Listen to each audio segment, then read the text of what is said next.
오늘 하나님의 말씀은 누가복음 7장 36절에서 50절 말씀입니다.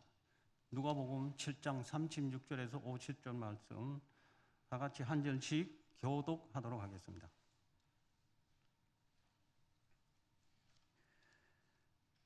한 바리새인이 예수께 나와 함께 잡수시기를 청하니 이에 바리새인의 집에 들어가 앉아 있었을 때에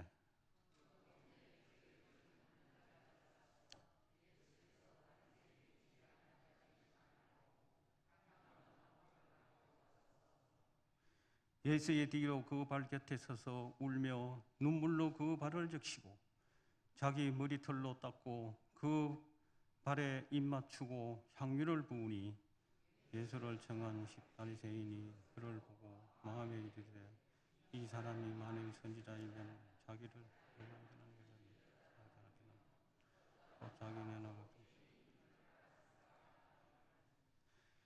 예수께서 대답하여 이르시되 시몬아 내가 내게 이를 말이 있다 하시니 그가 이르되 선생님 말씀하소서.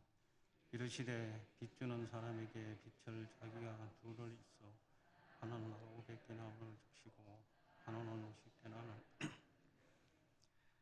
갚을 것이 없으므로 둘 다 탕감하여 주었으니 둘 중에 누가 그를 더 사랑하겠느냐. 시몬이 대답하여 이르되 내 생각에는 많은 사람을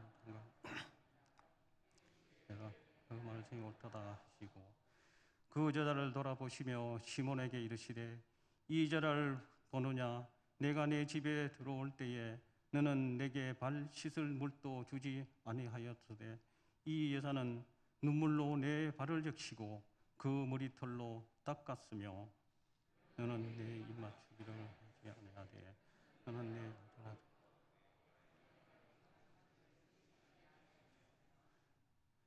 너는 내 머리에 감람유도 붓지 아니하였으되 그는 향유를 내 발에 부었느니라. 그러므로 내가 내 발라노니 그의 많은 죄가 사하였도다. 이는 그 사랑하는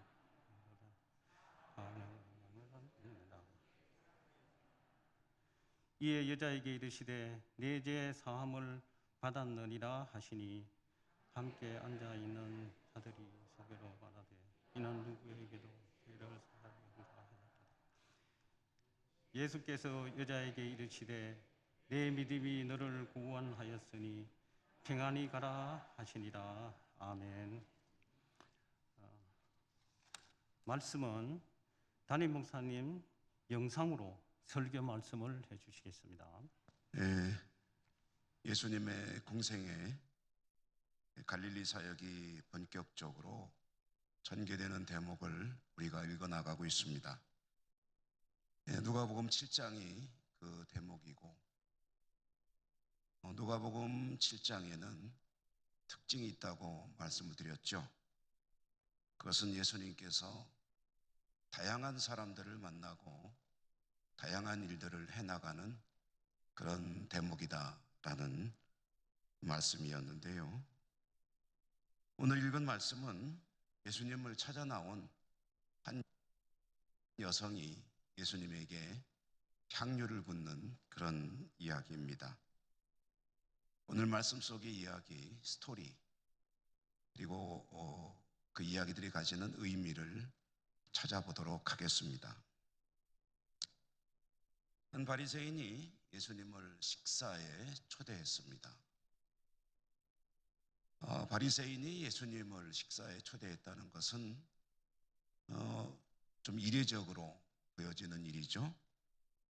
우리가 흔히 알기에는 바리새인은 예수님을 싫어하고 배척하고 또 제거하려는 사람들입니다. 굳이 말하자면 적군이라고 하면 되겠죠. 그런데 어떻게 바리새인이 예수님을 식사에 초대한 것일까? 유대인들에게 있어서 식사에 초대한다는 것은 그 사람과 내가 이제 한편이다, 또는 인정한다, 그를 받아들인다, 그런 의미가 있는 행동이기 때문에 바리새인의 신분으로서 예수님을 식사에 초대하는 것은 그것은 흔치 않은 일이었을 텐데요. 그런데 이런 일이 이루어지고 있었다. 그런데 사실 그렇습니다. 바리새인들이 예수님을 싫어한 것은 틀림없는 일이지만 모든 바리새인이 다 그랬느냐면 그런 것은 아닙니다. 사람이 살아가는 그런 현장에서는 어떤 집단이든 모임이든 한 가지 일에 놓고 100%가 똑같은 입장을 취하는 경우는 그리 흔치 않죠. 바리새인들 대부분이 예수님께 반감을 가지고 예수님을 제거하고 또는 배척하고 그리고 멀리하고 싶어 했지만, 그러나 그 중에는 예수님에게 호감을 가지는 사람도 있고 또 그런 면에서 중립을 지키는 사람들도 간혹 있었다는 것이죠. 예수님은 어느 누구랑도 잘 어울리시는 분이었기 때문에 바리새인의 식사 초대에 아주 흔쾌히 응하셨습니다. 그 집에 가셨죠. 그런데 그 식사하는 자리에서 엉뚱한 일이 벌어진 것입니다. 그 마을에 한 여성이 있었는데 성경에 보면 이 여성은 죄인이었다, 죄를 지은 사람이다 라는 거죠. 여성인데 죄인인 사람, 무슨 죄를 진 것일까? 보통 성경을 연구하는 이들은 이 여성이 성매매를 하는 사람이었을 것이다 이렇게 추측을 합니다. 그러나 성경을 읽어보면 이 여성이 성매매 여성이라고 할 수 있는 그런 증거는 아무것도 없습니다.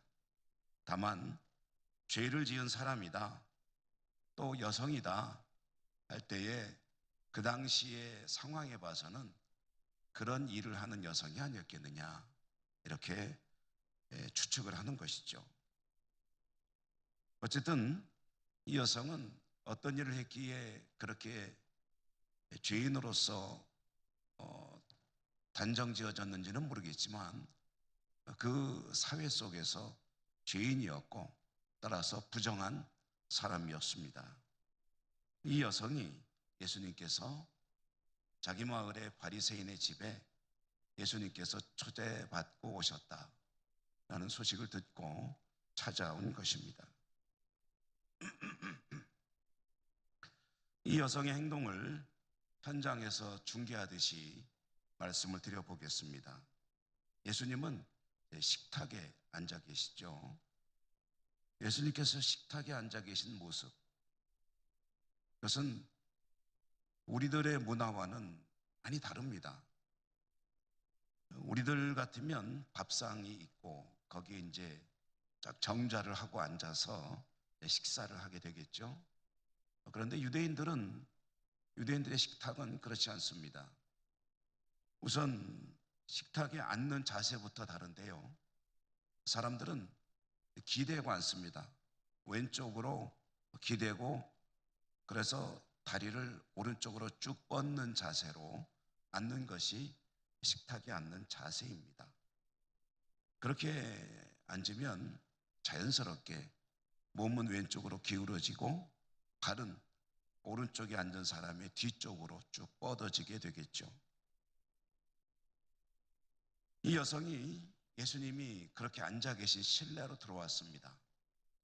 예수님 앉아 계신 뒤에 가서 섰습니다. 그리고 그 자리에서 눈물을 흘렸습니다. 그 눈물이 쭉 뻗어진 예수님의 발에 떨어졌습니다. 여성은 그 눈물을 자기 머리털로 닦습니다. 그리고 예수님의 발에 입을 맞추었습니다. 더하여 그 예수님의 발에다가 자기가 가지고 온 향유가 있었는데 그 향유 옥합을 부었다. 이것이 그 현장에서 벌어진 일입니다.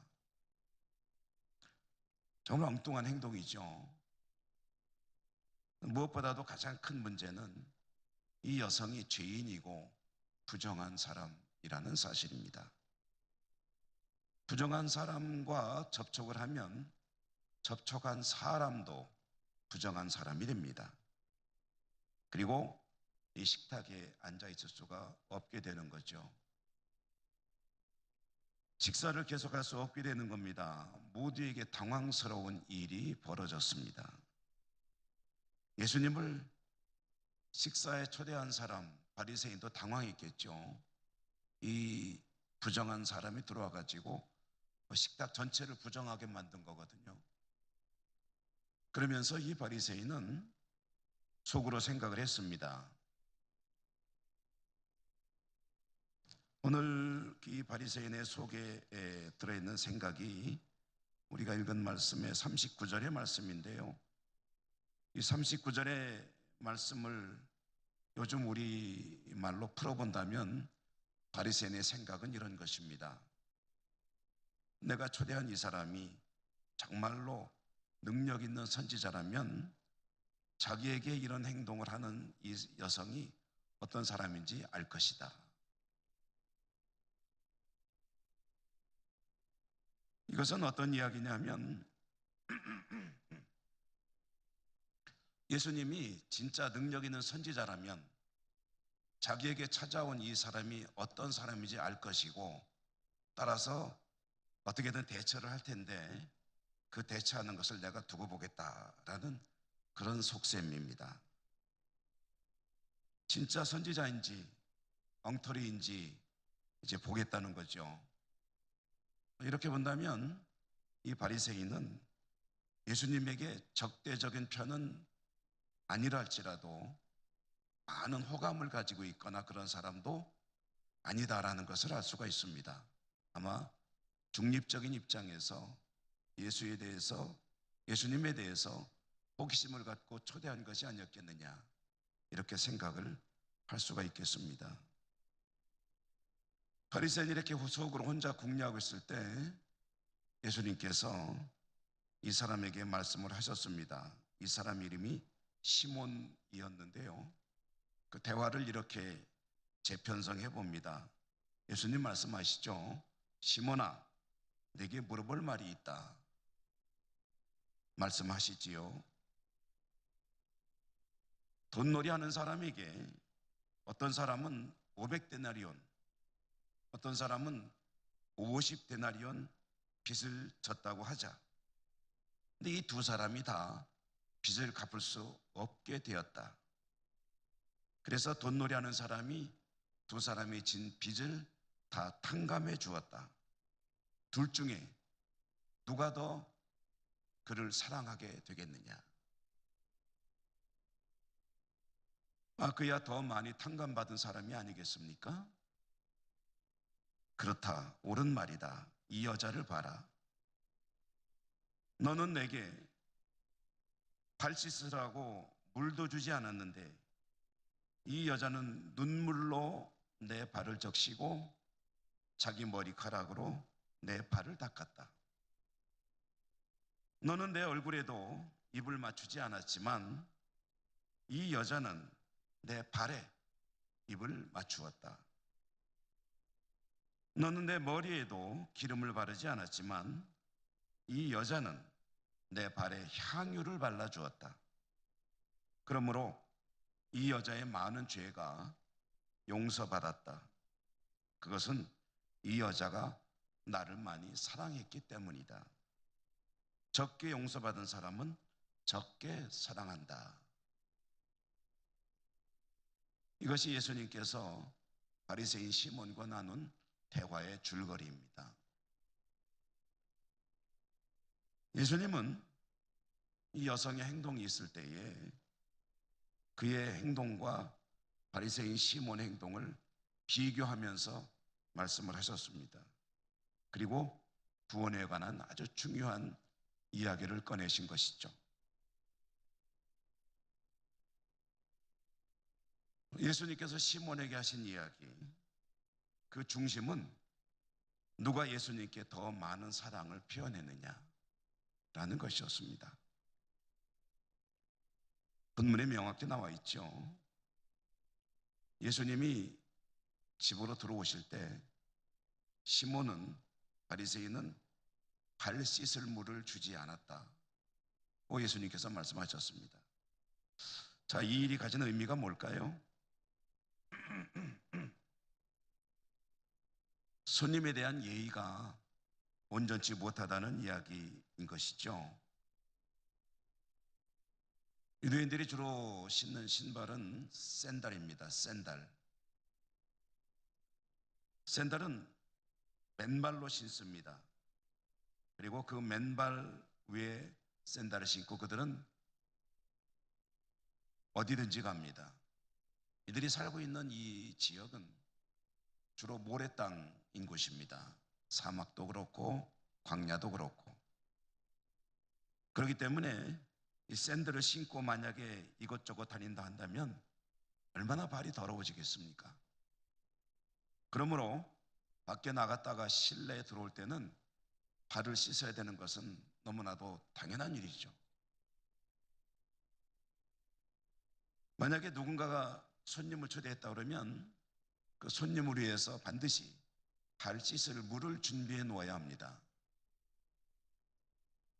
이것은 적절한 비유가 될지 모르겠지만 식당에 가면은 손 씻으라고 물수건이나 물휴지나 이런 것을 요즘에는 먼저 주는 것이 기본이 되고 있지 않습니까? 그것보다도 훨씬 더 중요한 의미에서 유대인들은 발 씻을 물을 손님에게 제공했다는 것이죠. 그런데 시몬은 그 일을 하지 않았습니다. 반면에 이 여성은 자기 눈물로 예수의 발을 적시고 그리고 자기 머리결로 예수님의 그 발에 묻은 눈물을 닦아냈습니다. 물론 이것은 여성이 그 눈물과 머리결로 예수님의 발을 깨끗하게 하려는 그런 의도는 아니었겠죠.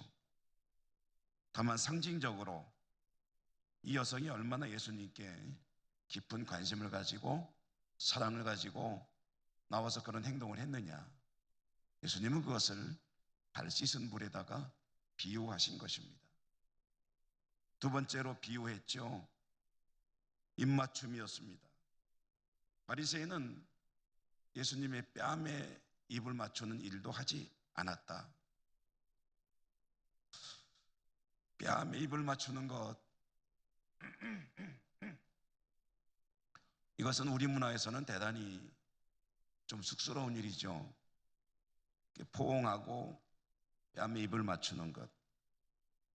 그런데 유대인들에게 있어서 이것은 굉장히 그 친밀함을 나타내는 인사법입니다. 요즘에 우리나라도 젊은이들이나 또는 무슨 연예인 같은 사람들 공식 석상에서 반가움을 표시할 때 뺨을 대거나 그런 행동을 하는 것을 보곤 하는데요. 유대인이라면 손님을 맞이할 때 이렇게 친밀감을 표현하는 것이 당연한 일입니다. 근데 시몬은 그걸 안 했다는 거죠. 반면에 이 여성은 예수님의 뺨이 아니라 발에 입을 맞추었습니다. 발, 더럽죠. 아무리 존경하는 인물이라도 발에다가 입을 맞추는 것은 쉬운 일이 아닙니다. 그런데 그렇게 했습니다. 그것은 이 여성이 예수님에 대해서 최고의 존경을 보이고 있었다라는 것을 의미하는 행동입니다.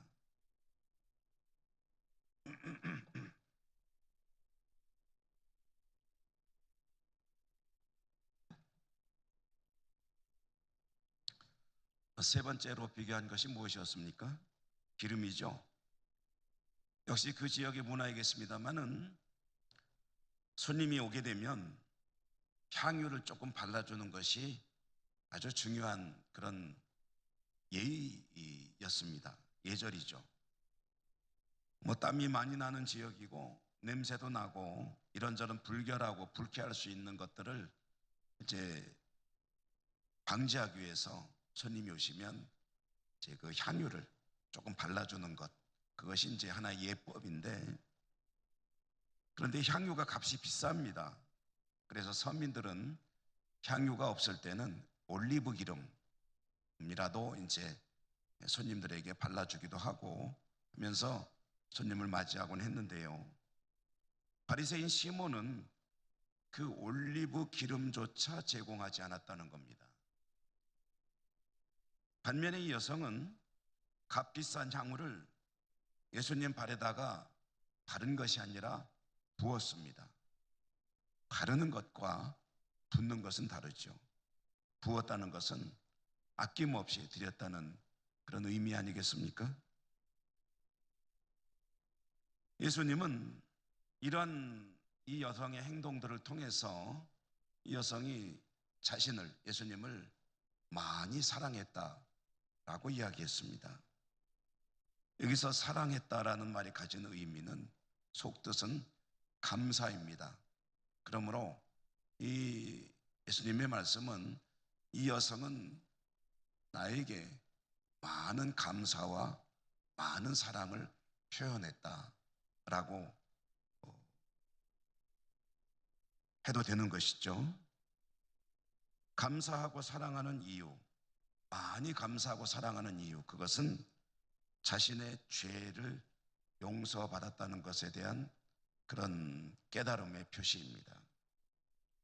자신이 얼마나 부정한 존재인가, 얼마나 심각한 죄를 지었는가, 그런데 어떻게 죄의 용서를 받게 되었는가, 그 사실을 알게 되니까 예수님께 나와서 이런 감사와 사랑의 표시를 하지 않을 수 없었다. 이와 같은 감사와 사랑의 표시를 예수님은 무엇으로 보느냐 하면은 믿음으로 봅니다. 이게 믿음이라는 거죠. 믿음이란 무엇인가? 자신의 죄가 예수님의 은혜로 인해서 사하심을 받았다는 것을 알게 되는 것. 그냥 아는 게 아니라 그 사실을 그대로 받아들여서 진실로 인정하는 것. 그게 바로 믿는 것이죠. 그래서 믿음입니다. 그리고 제대로 깨닫고 알고 인정하고 받아들여서 그것을 진실로 자신의 믿음으로 삼았다는 것을 드러내는 증거가 있습니다. 내가 정말로 주님을 믿는가? 내가 정말 구원받은 존재라는 것을 믿는가? 내가 어떤 죄인이었는데 어떻게 용서를 받았고 그리고 어떻게 구원받은 존재가 되었는가 하는 사실을 알고 인정하고 믿는가? 그래서 믿음이 있는가? 라는 사실을 어떻게 입증할 수 있느냐? 그것은 주님께 얼마나 감사하고 사랑으로 나아가느냐로 알 수 있다는 것입니다.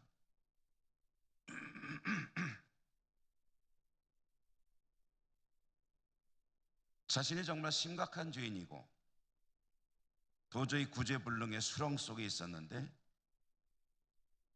주님의 은혜로 구원받은 존재가 되었다는 것을 알게 되고 깨닫게 되면 깨달은 만큼, 알게 된 만큼, 그것을 사실로 인정하는 만큼 주님을 향한 사랑과 감사가 커질 수밖에 없겠죠. 역으로 자신의 죄가 그리 심각한 것이 아니고 사실 별로 인정하고 싶지도 않고 그래서 깨달아지지도 않고 뭐 사실이 그렇다고 하니까 그렇다고 친다면 주님의 은혜는 고마운 것이 되겠지 하는 정도라고 한다면 주님의 은혜가 뭐 그리 크게 와닿지도 않을 것이고 따라서 감사와 사랑의 표현도 있는 둥 마는 둥 될 수밖에 없을 것입니다. 상대적이라는 거죠. 얼마나 자신의 죄의 문제에 대해서 심각성을 알고 그것을 깨닫고 인정하고 그리고 감사와 사랑으로 나아가느냐, 그것이 그의 믿음을 보여주는 것이다.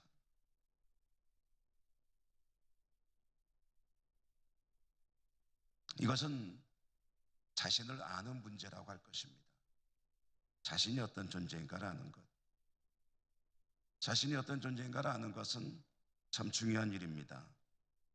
너 자신을 알라라고 했던 철학자 소크라테스 이래 많은 철학자들이 구심한 것이 인간을, 자신을 아는 일이었습니다. 여러 각도에서 이런저런 여러 가지 시도들이 있어 왔지만 성경은 뭐라고 말하는가? 성경은 인간은 죄인이고 그 죄로부터 구원받아야 할 존재라는 사실을 말씀합니다. 제가 자주 언급하는 그런 책입니다만은 기독교 고전 중의 고전인 철로 역정 이야기하는 이들에 따라서는 성경 다음으로 많이 읽힌 책이다, 이렇게 이야기를 하기도 하는데요. 기독교 고전 중에 고전이라고 해서는 철로 역정은 시작이 어떻게 되는 것, 신지 제가 자주 말씀을 드렸습니다. 한 사람이 자신이 멸망당할 수밖에 없는 죄인이라는 사실을 깨닫고 그로 인해 슬퍼하는 것으로부터 이야기는 시작이 되죠.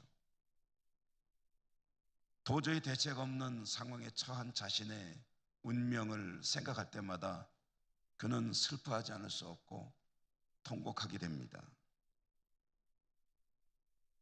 그런 상황에서 벗어나기 위해 그는 이제 구원을 향해 순례길을 떠나기로 작정하게 되는데, 그때에는 그렇게 소중한 가족들도 의미가 없어집니다. 자신의 구원에 관한 문제로 들어서고 나니까 가족들도 아무런 이와는 연결고리가 없습니다. 구원의 문제는 스스로 해결해야 될 문제이고 오직 주님의 은혜만이 가능한 일이기 때문에 그는 은혜를 찾아, 구원을 찾아 길을 떠나는 이야기가 철로 역정 이야기입니다. 여러분, 우리들은 스스로가 죄인이었고 주님의 은혜로 구원받은 존재라는 사실을 깨닫기 때문에 주님께 나와 감사와 사랑과 헌신을 드리는 그런 삶을 살고 있지 않습니까? 그렇지만 우리는 얼마나 큰 크기로 주님에게 감사를 드리고 사랑을 드리고 헌신으로 살아가는 사람일까요? 그것은 오늘 말씀 속에 등장하는 비유 이야기로 이렇게 질문을 드려보면 좋지 않을까 하는 생각입니다. 오늘 주님께서 바리새인에게 들려주신 비유 이야기, 두 사람의 빚진 사람들이 탕감받은 이야기, 한 사람은 500데나리온, 한 사람은 50데나리온 탕감을 받았죠. 더 많이 탕감받은 사람이 더 탕감해 준 이에게 사랑을 드릴 수 있게 되겠죠. 이것은 주관적인 이야기입니다. 객관적으로 500데나리온, 50데나리온의 문제가 아니라 스스로 500데나리온은 탕감받았다고 여기느냐, 아니면은 50데나리온 받았다고 여기느냐. 여러분 어떨까요? 여러분 스스로에게 한번 이렇게 질문해 보시면 어떨까요? 나는 500데나리온 탕감받은 사람일까? 아니면 50데나리온 탕감받은 사람일까?